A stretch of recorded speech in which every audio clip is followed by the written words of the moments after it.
이 이야기는 누군가의 잘못을 단정하기 위한 이야기가 아닙니다. 치료라는 이름 아래 아무도 명확히 선을 넘지 않았지만 분명히 마음이 흔들렸던 한순간에 대한 이야기입니다. 가족이었고 전문가였고 그래서 더 헷갈릴 수밖에 없었던 관계. 과연 그날 누가 무엇을 잘못한 걸까요? 끝까지 보시면 여러분 스스로에게도 같은 질문을 던지게 될 겁니다. 치료실 문이 닫히는 소리가 생각보다 크게 울렸습니다. 은은한 약초 향이 퍼진 공간. 조명은 낮게 깔려 있었고 나는 숨을 고른 채 침대에 누워 있었습니다. 불편하시면 바로 말씀 주세요. 차분한 남자의 목소리. 감정이 실리지 않은 너무나도 전문적인 톤이었죠. 그런데 그의 손이 허리에 닿는 순간 내 몸이 먼저 반응해 버렸습니다. 놀랐습니다. 아픈 것도 시원한 것도 아닌데 숨이 갑자기 가빠졌거든요. 치료라고 생각하려 했습니다. 그저 굳은 근육을 풀어주는 손길이라고 스스로에게 몇 번이나 되뇌었습니다. 하지만 그 손길이 조금 더 깊어질수록 내 마음속 어딘가가 조용히 흔들리고 있었습니다. 그리고 그 사실을 인정하는 데까지 그리 오래 걸리지 않았습니다. 지금 내 허리를 짚고 있는 이 남자는 의사도 치료사도 아닌 내 딸의 남편이라는 사실을 이미 알고 있었으니까요. 영상이 시작되기 전 구독과 좋아요는 큰 힘이 됩니다. 잠시만 눌러주셔도 괜찮습니다. 감사합니다. 나는 49. 여자로서의 시간은 이미 끝났다고 스스로에게 말해왔던 나이였습니다. 사고 이후 무너진 건 허리만이 아니었죠. 남편과의 대화, 잠든 온기, 그리고 나 자신에 대한 확신까지. 그런 나를 치료한다며 이 공간에 서 있는 남자 42살의 재활 전문 물리치료사 강민재, 내 사위였습니다. 조금만 힘 들어갈게요. 그의 말에 나는 아무 대답도 하지 못했습니다. 고개만 아주 작게 끄덕였을 뿐입니다. 그 순간 머릿속에서는 수많은 생각이 스쳐갔습니다. 이건 치료일 뿐이다. 가족이다. 넘어서는 안 된다. 생각하면 안 된다. 그런데도 이상하게도 마음 한구석에서는 멈췄으면 좋겠다가 아니라 이대로만 있어도 괜찮겠다는 위험한 생각이 피어오르고 있었습니다. 이건 사랑일까요? 외로움이 만든 착각일까요? 아니면 치료라는 이름 아래 아주 조심스럽게 흔들리기 시작한 금기의 시작이었을까요? 그날 나는 알게 되었습니다. 선은 한순간에 넘는 게 아니라 넘어도 된다고 스스로를 설득하는 순간부터 이미 무너지기 시작한다는 것을. 그리고 이 모든 혼란은 그날 치료실을 나선 이후부터 본격적으로 시작되었습니다. 사실 그 치료실에 눕기 전부터 나는 이미 정상적인 상태가 아니었습니다. 교통사고 이후 허리와 골반 통증은 몸에 붙은 그림자처럼 떨어지지 않았고 지방병원에서 받는 치료는 언제나 조금 나아진 것 같다 해서 멈췄습니다. 밤이 되면 통증보다 더 견디기 힘든 게 있었습니다. 아무도 나를 만지지 않는 시간. 남편은 같은 집에 있었지만 서로의 숨소리조차 이미 오래전부터 남의 것이었습니다. 그날도 천장을 보며 밤을 보내고 있을 때 딸에게서 전화가 왔습니다. 엄마, 이러다 진짜 평생 고생해. 서울로 와. 내가 책임질게. 딸의 목소리는 늘 그렇듯 단정했고 확신에 차 있었습니다. 우리 병원에 민재 씨 있잖아. 그 사람이 직접 치료해주면 분명 달라질 거야. 그 이름을 듣는 순간 나는 이유 없이 통증이 더 또렷해지는 느낌을 받았습니다. 사위한테 치료받는 건 좀 그렇지 않니? 말은 그렇게 했지만 사실 그 말 안에는 다른 감정이 섞여 있었습니다. 망설임이 아니라 두려움에 가까운 긴장. 딸은 잠시 웃더니 이렇게 말했습니다. 엄마, 민재 씨는 진짜 프로야. 환자는 환자로만 봐. 괜한 걱정하지 마. 괜한 걱정. 그 말이 이상하게도 내 마음을 더 불안하게 만들었습니다. 결국 나는 서울행 기차에 올랐습니다.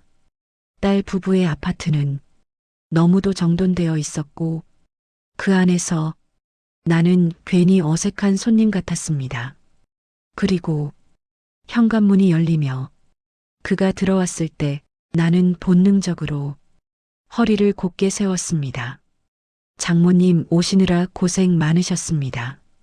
차분한 인사, 낮지도 높지도 않은 목소리, 불필요한 시선 하나 없는 태도.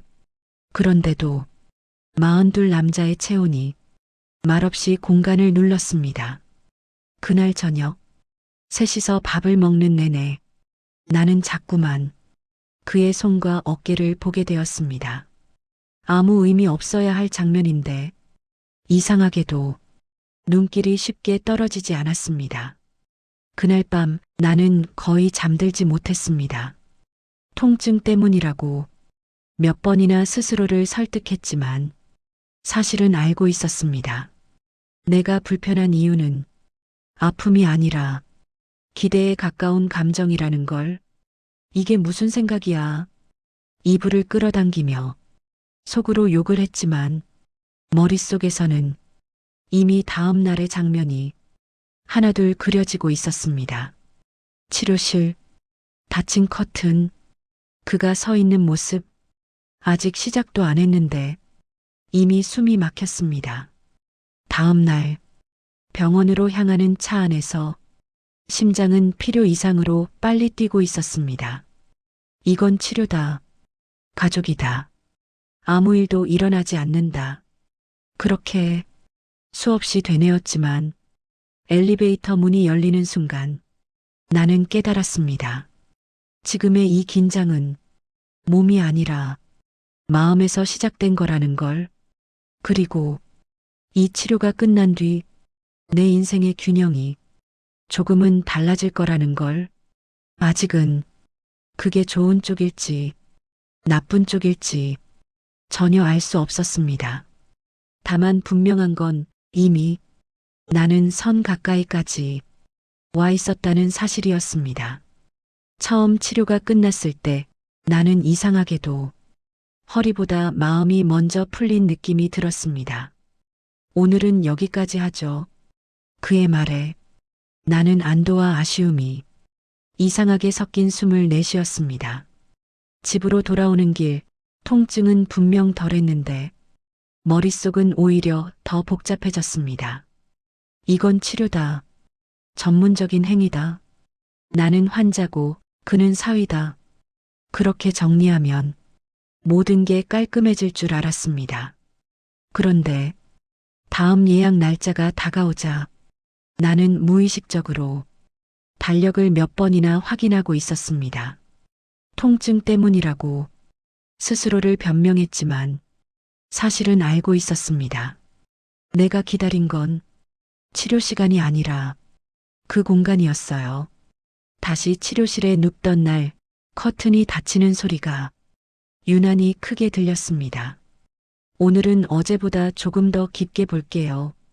그의 말은 여전히 차분했고 표정도 변함이 없었지만 그 말 한마디에 내 몸은 이미 긴장해 있었습니다. 아프지 않냐고 묻는 질문에 나는 몇 번이나 괜찮다고 대답했습니다. 사실 괜찮지 않았습니다. 통증이 아니라 내가 느끼는 감정이 정상인지 아닌지 구분이 되지 않았거든요. 그의 손길이 멈출 때마다 나는 알 수 없는 불안을 느꼈고 다시 움직일 때마다 이유 없는 안도감을 느꼈습니다. 이게 뭐지? 치료가 끝나고 자리에서 일어날 때 다리가 살짝 풀리는 걸 느끼며 나는 애써 웃었습니다. 확실히 효과가 있네요. 그는 고개를 끄덕이며 말했습니다. 꾸준히 받으셔야 합니다. 지금 상태로는 중간에 끊으면 다시 악화될 수 있어요. 그 말이 왜 그렇게 오래 남았는지 모르겠습니다. 그날 이후 치료는 점점 잦아졌고 나는 점점 더 아픈 날을 기다리게 되었습니다. 집에서는 괜히 말을 줄였고 남편과 눈이 마주치면 먼저 시선을 피했습니다. 내가 숨기고 있는 게 통증이 아니라는 걸 나 자신이 제일 잘 알고 있었으니까요. 어느 날 치료 도중 그가 아주 잠깐 내 얼굴을 내려다본 적이 있습니다. 말은 없었고 표정도 바뀌지 않았는데 그 짧은 시선 하나에 심장이 미친 듯이 뛰었습니다. 그는 아무것도 모르는 듯 다시 치료를 이어갔고 나는 그 사실이 더 견디기 힘들었습니다. 차라리 의미 있는 눈빛이었다면 이렇게 혼자 흔들리진 않았을 텐데 그날 밤 나는 처음으로 스스로에게 질문했습니다. 이건 정말 치료일까? 아니면 내가 만들어낸 착각일까? 그리고 더 무서운 건 그 질문의 답을 알고 싶지 않다는 사실이었습니다. 치료는 계속됐고 그럴수록 나는 점점 더 그의 말 한마디, 숨 고르는 소리, 치료가 끝나는 타이밍에 집착하게 되었습니다. 그건 설렘도 사랑도 아니었습니다. 의존에 가까운 감정, 그리고 의존은 언제나 사람을 가장 비참하게 만듭니다. 결정적으로 그날 그가 이렇게 말했습니다. 병원보다 집에서 하는 게 훨씬 편하실 수도 있어요. 그 말이 제안이었는지 배려였는지 나는 아직도 확신할 수 없습니다. 다만 분명한 건 그 순간 내 안에서 마지막 경고음이 조용히 울렸다는 사실입니다. 여기서 멈추지 않으면 돌아올 수 없을지도 모른다는 걸 나는 이미 알고 있었습니다. 그런데도 나는 아무 말도 하지 않았습니다. 그 침묵이 다음 모든 일을 허락해버렸다는 것도요. 그날은 딸이 집을 비운 날이었습니다. 오늘은 늦게 들어와요. 저녁은 둘이 알아서 드세요. 전화기 너머로 들리던 딸의 아무렇지 않은 목소리가 유난히 크게 들렸습니다. 전화를 끊고 나서도 한동안 나는 가만히 서 있었습니다. 굳이 이유를 붙이자면 통증이 심해졌기 때문이었겠죠. 하지만 정확히 말하면 그건 핑계였습니다. 문이 열리고 그가 들어왔을 때 집안의 공기가 눈에 띄게 달라졌습니다. 병원과는 다른 냄새, 생활의 흔적이 남은 공간, 그리고 아무도 보지 않는다는 사실. 장모님, 여기가 더 편하실 거예요. 그는 여전히 전문가의 얼굴을 하고 있었고 그 점이 오히려 나를 더 불안하게 만들었습니다. 치료용 침대가 놓인 작은 방, 커튼 대신 문이 닫히자 공간은 더 조용해졌습니다. 편하게 누우세요. 나는 아무 말 없이 그의 말대로 했습니다. 누워 있는 동안 내가 느낀 건 통증보다 이상한 긴장이었습니다. 그의 손길이 시작되기 전부터 이미 몸은 도망칠 준비를 하고 있었고 마음은 그 반대편을 바라보고 있었습니다. 오늘은 근육이 많이 굳어 있네요. 그의 말은 늘 하던 말이었는데 그날은 다르게 들렸습니다. 치료는 분명 이전과 다르지 않았습니다. 순서도 같았고 강도도 비슷했죠. 그런데 문제는 내 쪽이었습니다. 나는 그의 손길이 닿는 순간마다 숨을 어떻게 쉬어야 할지 헷갈렸고 눈을 어디에 둬야 할지도 알 수 없었습니다. 이건 치료다. 이건 치료다. 속으로 수없이 반복했지만 그 말은 점점 힘을 잃어갔습니다. 어느 순간 그가 아주 잠깐 멈췄습니다. 아무 말도 하지 않고 그대로 멈춘 그 짧은 시간, 그 침묵이 그 어떤 말보다 위험했습니다. 괜찮으세요? 그의 질문에 나는 바로 대답하지 못했습니다.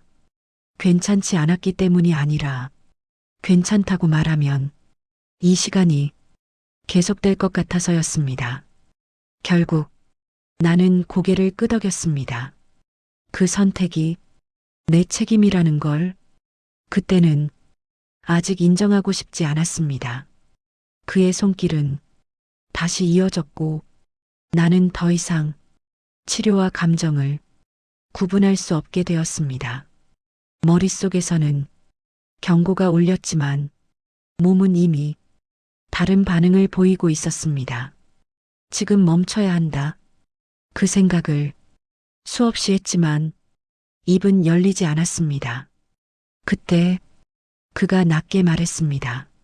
장모님 많이 힘드셨죠? 그 말 한마디에 나는 거의 무너질 뻔했습니다.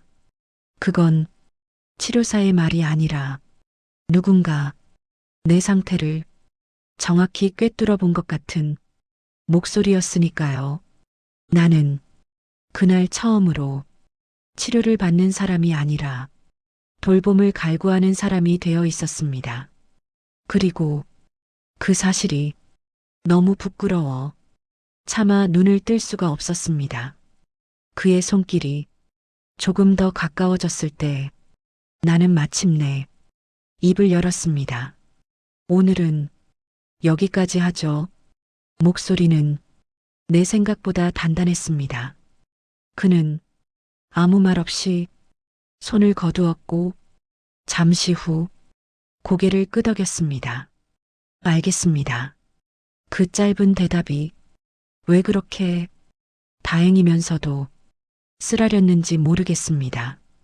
방 안에는 말하지 않은 것들이 가득 남아 있었습니다. 치료도 감정도 그리고 넘어가지 않았지만 분명히 흔들린 선도 그날 이후 나는 알게 되었습니다. 가장 위험한 순간은 선을 넘었을 때가 아니라 넘지 않았는데도 이미 마음이 돌아올 수 없을 만큼 멀어졌을 때라는 걸. 그리고 이 선택의 대가는 조금 뒤에 다른 방식으로 돌아오게 될 거라는 것도요. 그날 이후로 나는 병원에 가지 않았습니다. 통증은 여전히 있었지만 그보다 더 아픈 건 머릿속에서 같은 장면이 계속 반복되는 일이었습니다. 멈췄던 순간, 침묵, 아무 말 없이 거둔 손, 잘한 선택이었어. 스스로에게 그렇게 말했지만 이상하게도 마음은 전혀 가벼워지지 않았습니다. 며칠이 지나 딸에게서 전화가 왔습니다. 목소리가 이상할 정도로 떨리고 있었습니다. 엄마, 나 지금 병원이야. 그 한마디에 가슴이 내려앉았습니다. 무슨 일 있어? 잠시 침묵. 그 침묵이 너무 길었습니다. 민재 씨가 문제가 생겼어. 내가 숨을 들이마시는 동안 딸의 말은 차분하게 이어졌습니다. 어떤 환자가 치료 중에 불쾌한 접촉을 느꼈다며 병원에 항의했고 경찰 이야기도 나왔다는 말. 딸은 급히 덧붙였습니다. 엄마, 난 민재 씨 믿어. 물리치료는 접촉이 있을 수밖에 없잖아. 그 말을 듣는 순간 머릿속이 하얘졌습니다. 접촉, 치료, 불쾌함, 그 단어들이 한꺼번에 엉키며 내 안에서 다른 질문을 만들어냈습니다. 그럼 나는 그날 그 침묵은 무슨 의미였을까? 그 제안은 배려였을까? 아니면 늘 하던 방식이었을까? 집에서의 치료는 특별한 일이었을까? 아니면 나만 그렇게 느낀 걸까? 전화기 너머로 딸의 목소리는 점점 단단해졌습니다. 병원에서도 크게 문제 삼지 않을 것 같아. 상대가 고소를 고민 중이긴 한데 민재 씨가 그런 사람은 아니야. 그 말을 듣는 내내 나는 아무 대답도 하지 못했습니다. 그날 밤 거울 앞에 섰을 때 내 얼굴이 낯설게 느껴졌습니다. 부끄러움인지 분노인지 아니면 어리석음인지 구분할 수 없었습니다. 내가 착각한 걸까? 아니면 착각하게 만든 걸까? 혹은 둘 다였을까? 그날의 손길을 다시 떠올려 보았습니다. 전문적이었나?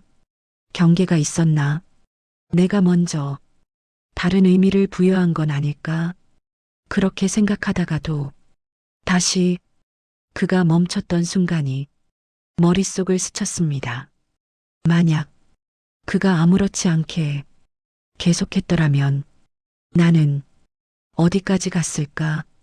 그 질문 앞에서 나는 더 이상 피해자인지 방관자인지 확신할 수 없게 되었습니다. 며칠 뒤 딸에게서 다시 연락이 왔습니다. 고소는 안 간대. 없던 일로 정리된대. 그 말이 왜 이렇게 무겁게 느껴졌는지 모르겠습니다.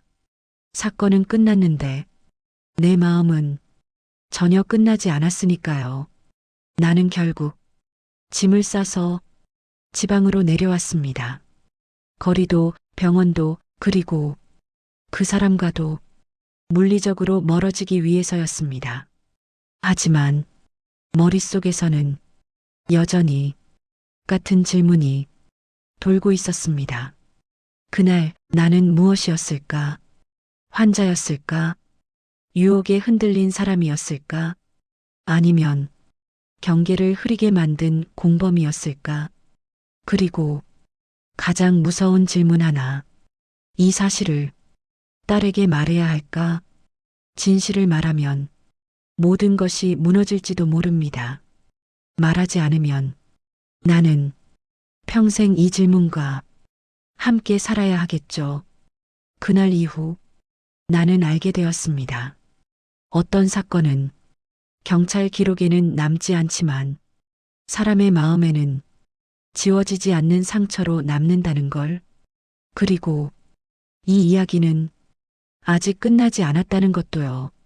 지방으로 내려온 뒤 시간은 다시 흐르기 시작했지만 나는 예전의 나로 돌아가지 못했습니다. 아침에 눈을 뜨면 가장 먼저 떠오르는 생각은 오늘 해야 할 일이 아니라 오늘도 말하지 않아야 할 사실이었습니다. 통증은 이상할 만큼 잦아들었습니다. 몸이 아니라 마음이 먼저 굳어버린 것처럼 아픔을 느낄 여유조차 사라진 탓이었을지도 모릅니다. 딸에게서 전화가 오면 나는 평소보다 더 밝게 말했습니다. 엄마, 요즘 어때? 괜찮아. 많이 좋아졌어. 그 말은 거짓이 아니면서도 진실도 아니었습니다. 딸은 여전히 그를 믿고 있었고 나는 그 믿음을 흔들 용기가 없었습니다. 어느 날 밤 잠들지 못한 채 불을 켜고 앉아 혼자 중얼거렸습니다. 말하면 나는 솔직해지는 걸까? 아니면 모든 걸 망치는 걸까? 내가 침묵을 선택한 이유는 그를 보호하기 위해서도 딸을 지키기 위해서도 아니었습니다. 사실은 나 자신을 직면할 용기가 없었기 때문이었습니다. 그날의 감정이 전부 착각이었다고 말하기엔 너무 생생했고 그가 의도적으로 선을 넘었다고 단정하기엔 증거도 확신도 없었습니다. 그래서 나는 가장 비겁한 선택을 했습니다. 아무도 상처받지 않도록 아무 말도 하지 않는 선택. 하지만 말하지 않는다고 해서 그 일이 사라지는 건 아니었습니다. 밤이 깊어질수록 그날의 침묵과 멈춘 손길은 다른 형태로 돌아왔습니다. 그때 내가 다르게 말했다면? 조금 더 일찍 선을 분명히 그었다면? 아니면 그 자리를 떠났다면? 질문은 대답 없이 계속 쌓여갔습니다. 그러다 문득 이런 생각이 들었습니다. 내가 지키려 한 건 가족이 아니라 아무 일도 없었다는, 허상일지도 모른다는 생각.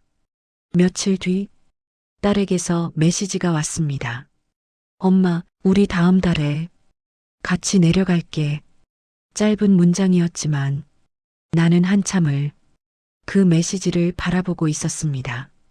만약 그 얼굴을 다시 보게 된다면 나는 아무렇지 않은 척 웃을 수 있을까? 아니면 그날의 기억이 눈빛으로 새어나올까? 나는 아직 답을 찾지 못했습니다. 다만 분명한 건 하나였습니다. 그날 선을 넘지 않았다고 해서 모든 것이 안전했던 건 아니라는 사실. 어떤 금기는 넘지 않아도 사람을 바꿔놓는다는 걸 나는 너무 늦게 배웠습니다. 그리고 이 침묵이 언젠가는 또 다른 선택을 요구하게 될 거라는 것도요. 다음 달 딸은 약속대로 내려왔습니다. 현관문이 열리고 익숙한 발소리가 들렸을 때 나는 괜히 주방에서 물컵을 닫고 있었습니다. 엄마, 딸의 목소리는 평소와 다르지 않았습니다. 밝았고 아무것도 모르는 사람의 얼굴이었습니다. 그 뒤로 그의 발소리가 들렸습니다. 나는 고개를 들지 않았습니다. 눈을 마주치는 순간 모든 게 드러날 것 같았기 때문입니다. 식탁에 앉아 셋이서 밥을 먹는 동안 나는 말을 아꼈습니다. 웃을 땐 웃었고 대답할 땐 짧게 했습니다. 아무도 이상하다고 말하지 않았지만 나만은 알고 있었습니다. 이 자리에 있는 사람들 중 오직 나만 같은 장면을 다른 의미로 기억하고 있다는 사실을. 딸은 식사를 마치고 차를 끓이며 말했습니다. 엄마, 요즘 얼굴 좋아 보여. 그 말에 나는 잠시 멈췄다가 고개를 끄덕였습니다. 그래, 이제 좀 괜찮아져서 그런가 봐. 그건 사실이기도 했고 거짓이기도 했습니다. 몸은 나아졌지만 마음은 아직 어디에도 자리를 잡지 못한 상태였으니까요. 그는 끝까지 조심스러웠습니다. 불필요한 말도 불필요한 시선도 없었습니다.